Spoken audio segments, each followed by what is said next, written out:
তারেক রহমান হচ্ছে ওই দলের চেয়ারম্যান। তিনি অবশ্যই তার দলের অবস্থান ব্যক্ত করবেন, খুব স্বাভাবিক।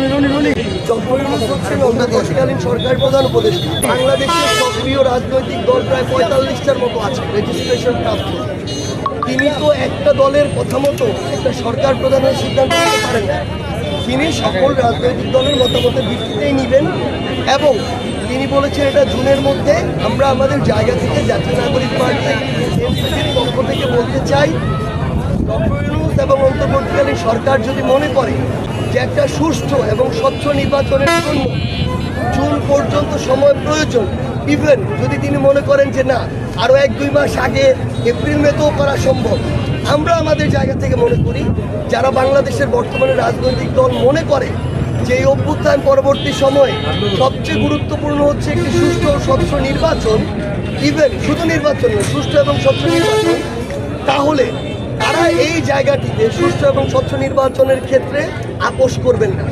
সেক্ষেত্রে আমরা মনে করি যে অন্যান্য রাজনৈতিক দলগুলোর সাথে কথা বলে তিনি এবং সামগ্রিক বিবেচনা একটা নির্বাচন হবে, সেখানে আইন শৃঙ্খলা রক্ষাকারী বাহিনী এখন ওই অবস্থা আছে কিনা, বিচার বিভাগ ততটা ফেয়ার কাজ করতে পারবে কিনা, এবং সবচেয়ে গুরুত্বপূর্ণ নির্বাচন কমিশন নিয়ে অনেক অভিযোগ আসছে। আমরা হাইকোর্ট থেকেও এরকম বিভিন্ন মন্তব্য পেয়েছি। এই নির্বাচন কমিশন একটি ফেয়ার ইলেকশন নিতে পারবে কিনা, এটা সবচেয়ে গুরুত্বপূর্ণ। যতক্ষণ পর্যন্ত এই বিষয়গুলো নিশ্চিত না হচ্ছে ততক্ষণ পর্যন্ত যদি টাইম ফ্রেম নিয়ে সরকারকে জোরাজুরি করা হয়, আমরা মনে করি এটা অন্যান্য যে রাজনৈতিক দলগুলো তাদের এই ক্ষেত্রে কোনো সমর্থন থাকবে না। উপজেলা স্বাস্থ্য কমপ্লেক্স সম্পর্কে খোঁজ দিতে গেলাম।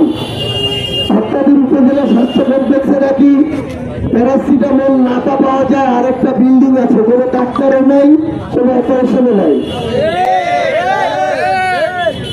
তো এই যে বাংলাদেশে ইনভেস্টমেন্টের নামে অপচয়গুলো করা হয়েছে, আবার ইনভেস্টমেন্ট করে রাজনৈতিক দলের যারা তথাকথিত কিছু নেতা কর্মী ছিল তাদের লুটপাটের ব্যবস্থা করে দেওয়া হয়েছে, এবং এরপরে বিল্ডিং হওয়ার পরে তাদের দলীয় লোকজনকে দিয়ে তদারকির ব্যবস্থা করা হয়েছে, যার ফলে সেখানে জনসেবা বলতে কোনো কিছুই নাই।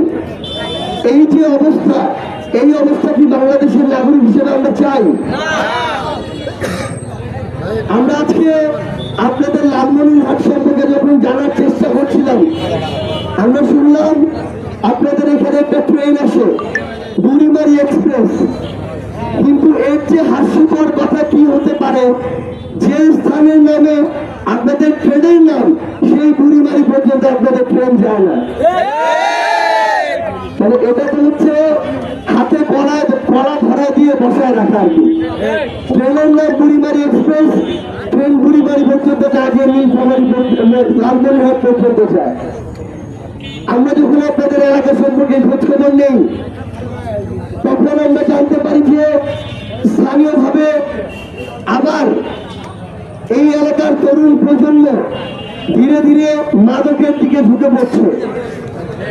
এখন সীমান্তবর্তী এলাকা কোন নেতা কিংবা আইন শৃঙ্খলা রক্ষাকারী বাহিনীর সদস্য যদি মাদক ঢুকতে দেয়, যদি রাতের আধারে সিন্ডিকেট চালায়, যদি পিছনের দরজা দিয়ে ভাগ বাটোয়ারা করে, তাহলে এই মাদকের সিন্ডিকেট কি বন্ধ হবে? আমরা যতই বলি না কেন যে মাদককে বন্ধ করতে হবে, যতই বলি না কেন আমাদের সন্তানদেরকে মাদক থেকে রক্ষা করতে হবে, তাদেরকে শাসন করতে হবে, সবার আগে তো গোড়ায় হাত দিতে হবে। আপনাদের এলাকার কোনো না কোনো নেতা, কোনো না কোনো আইন শৃঙ্খলা রক্ষাকারী বাহিনীর সদস্য যার মধ্যে ওইটুকু নীতি নৈতিকতা নাই, তাদের প্রত্যক্ষ কিংবা পরোক্ষ মদতে আপনার এই এলাকাগুলোতে মাদক ছড়িয়ে পড়ছে। কেউ যদি এটা স্বীকার না করে সে মিথ্যা কথা বলছে। আমরা আমাদের জায়গা থেকে কখনোই চাই না যে একটা রাজনৈতিক দলের নেতা কিংবা যাদেরকে আমরা আস্থার জায়গায় দেখতে চাই সে আইন শৃঙ্খলা রক্ষাকারী বাহিনীর সদস্য সম্পর্কে আমাদের এই কথা বলতে হবে।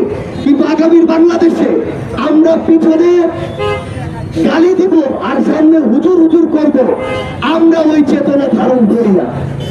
আমরা যা বলবো মুখের উপরে বলবো। আমরা এই উত্তরাঞ্চলে যখন উপজেলাগুলোতে ঘুরি, আমরা আমাদের জায়গা থেকে কি দেখছি,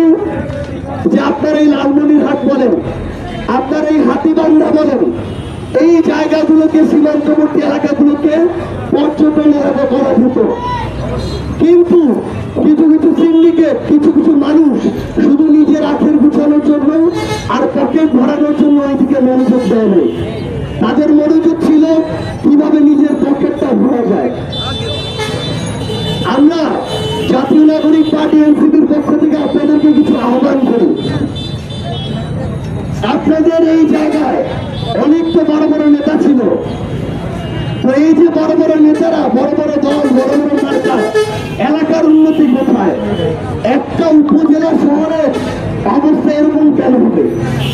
আমরা যখন আপনাদের পাটগ্রামের পৌরসভায় গেলাম, এখানকার রাস্তার অবস্থা আরো খারাপ। আমরা যখন আপনাদের এই রাস্তাঘাট ধরে হাঁটি, তখন মনে হয় আমরা একটা গ্রামে চলে এসেছি। তো এভাবে উত্তরবঙ্গকে বিগত বছরের পর বছর ধরে বঞ্চিত করে রাখা হয়েছে। শোনেন, উত্তরবঙ্গের মানুষের সামনে অনেক মূলা ঝুলানো হয়েছে। আমাদের এখন কথা বলতে হবে। এত নিরীহ হয়ে চুপচাপ থেকে যদি লাভ হতো, তাহলে এলাকার আর উত্তরবঙ্গের অবস্থায় থাকতো না।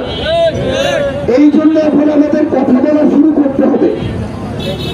আপনাদেরকে একটা আহ্বান জানিয়ে যাই, আপনার এই এলাকায় আগামীতে আপনারা আপনাদের জায়গা থেকে যাদেরকে আপনাদের প্রতিনিধি নির্বাচিত করবেন, তাদেরকে করবেন বড় দল দেখে, বড় মার্কা দেখে, বড় পদধারী নেতা দেখে রাখবেন। অনেক বড় বড় দল, মার্কা, পদধারী নেতা আসছে আর গেছে, কিন্তু মানুষের জন্য কাজ করার যদি মানসিকতা না থাকে, যদি সৎ না হয়, যদি মানুষের কাছে দায়বদ্ধ না হয়, যদি আপনার ওই ভোটটাকে আমানত না মনে করে, তাহলে ওই নেতা দিয়ে আপনার এলাকার কিচ্ছু যায় আসে না।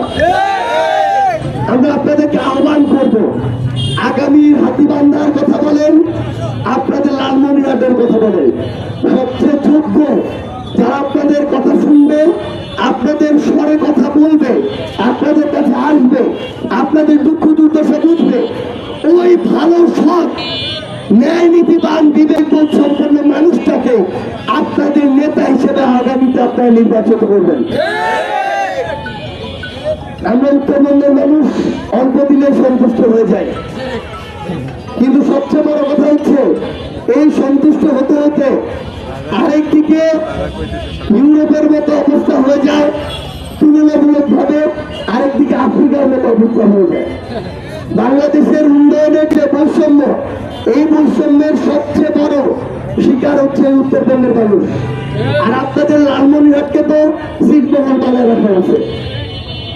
আমি আপনাদেরকে একটা আহ্বান জানাই, আপনার বুড়িমারি এক্সপ্রেসকে আপনার পাটগ্রাম বা হাতীবান্ধা পর্যন্ত কেউ এনে দিবে না, আপনার নিজে আদায় করে নিতে হবে। আপনার উপজেলা স্বাস্থ্য যে কমপ্লেক্স, এখানে ডাক্তার এমনি এমনি চলে আসবে না, ডাক্তার আসার ব্যবস্থা করতে হবে। আপনার এই যে রাস্তাঘাট, এই রাস্তাঘাট এমনি এমনি ভালো হবে না, ভালো করার ব্যবস্থা করতে হবে। আপনার যে নেতা, এই নেতা এমনি এমনি ভালো হবে না, নেতা যদি আকাম কুকাম করে তার মুখের উপরে বলতে হবে। আমরা হচ্ছি পিছন থেকে চায়ের দোকানে আড্ডায় ঘরে বসে নেতার নামে অনেক কথা বলি, সামনে এসে হুজুর হুজুর করি। আগামীর বাংলাদেশে এগুলো আমরা আর চাই না। আপনাদের সন্তানরা ঢাকা সহ বাংলাদেশের বিভিন্ন শহরে, জেলায়, উপজেলায় জীবন দিয়েছে, রক্ত দিয়েছে। এখন আপনাদের চায় হচ্ছে তাদের আকাঙ্ক্ষাগুলোকে জেলা উপজেলা পর্যায়ে বাস্তবায়ন করা। খালি ভালো খুঁজবেন আর নিজের গা বাঁচিয়ে চলবেন, কোন পদক্ষেপ দিবেন না, তাহলে ভালো হবে না। আপনাদের সন্তানরা যদি ওই ঢাকা থেকে শুরু করে সারা দেশে না নামতো, হাসিনা কি ভয় দেশ ছেড়ে পালাইতো? পালাইতো না। তাহলে আপনাদের এই হাতীবান্ধা লালমনিরহাটে হাসিনার মতো ছোটখাটো যে হাসিনা গুলো আছে, তাদেরকে সাহায্য করতে হবে না? তারা কিন্তু যে শুধু আওয়ামী লীগের হইতে পারে ব্যাপারটা এমন না। একদম সোজা বাংলায় বলতেছি, যে কোনো রাজনৈতিক দলের হতে পারে। তাদের বিরুদ্ধে আমাদেরকে মাঠে নামতে হবে। তাদের মুখোশ আমাদেরকে উন্মোচন করতে হবে। আমরা এরকম দুধ ফুলিয়ে মঞ্চ থেকে যেমন বলবো, আমাদের জায়গা থেকে তাদের যে কৃতকর্মগুলো এগুলো সোশ্যাল মিডিয়াতেও তুলে ধরতে হবে। আমি আপনাদেরকে অনুরোধ করি, জাতীয় নাগরিক পার্টি এনসিপির পক্ষ থেকে ভালো মানুষদেরকে আপনাদের দায়িত্ব নিয়ে আসুন। যারা ভালো কাজ করে, সৎ থাকে, তিনি যদি একজন পুলিশের সদস্য হন তাকে সর্বোচ্চ সম্মান করুন। আবার যে পুলিশ সদস্য টাকা ছাড়া কথা শুনে না, তাকে সবচেয়ে বেশি তিরস্কার করতে হবে। তাদের সন্তানরা লজ্জায় অনেকে মুখ দেখাতে পারে না।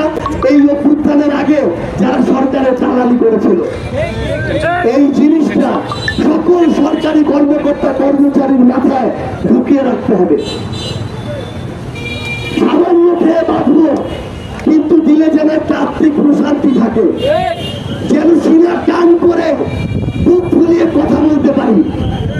যারা এরকম অপকর্ম করে টাকা উপার্জন করে, তাদের টাকা যতটা ঢুকে তার চেয়ে বেশি বিভিন্ন দিক দিয়ে বের হয়ে যায়। এই জন্য আপনাদেরকে আমরা আহ্বান করবো, জাতীয় নাগরিক পার্টি এনসিপির পক্ষ থেকে আমরা যারা আমাদের দেশের জন্য, দেশের মানুষের জন্য সব ন্যায় নীতিকে সামনে রেখে কাজ করে যেতে পারি। আপনারা সবসময় ভালোর সাথে থাকবেন, দয়া করে দল, মার্কা আর ব্যক্তির প্রতি অন্ধ হবেন না। আমার দলের কাউকে যদি ভালো না মনে হয়, তাকেও বাদ দিয়ে আরেকজনকে পছন্দ করুন, কিন্তু ভালো মানুষটাকে পছন্দ করুন। নিজের বিবেক বোধকে কোনো দল মার্কার কাছে দয়া করে বিক্রি করে দিয়েন না। এটা আপনাদের ব্যক্তিত্বের সাথে যায় না। এটা করলে কোনোদিন বাংলাদেশের ভালো হবে না। আপনাদের সবাইকে অসংখ্য ধন্যবাদ। আপনাদের সাথে আবারও দেখা হবে রাজপথের সংগ্রামে অথবা বিজয়। থাকবেন। ইনকিলাব জিন্দাবাদ, জাতীয় নাগরিক পার্টি এনসিপি জিন্দাবাদ।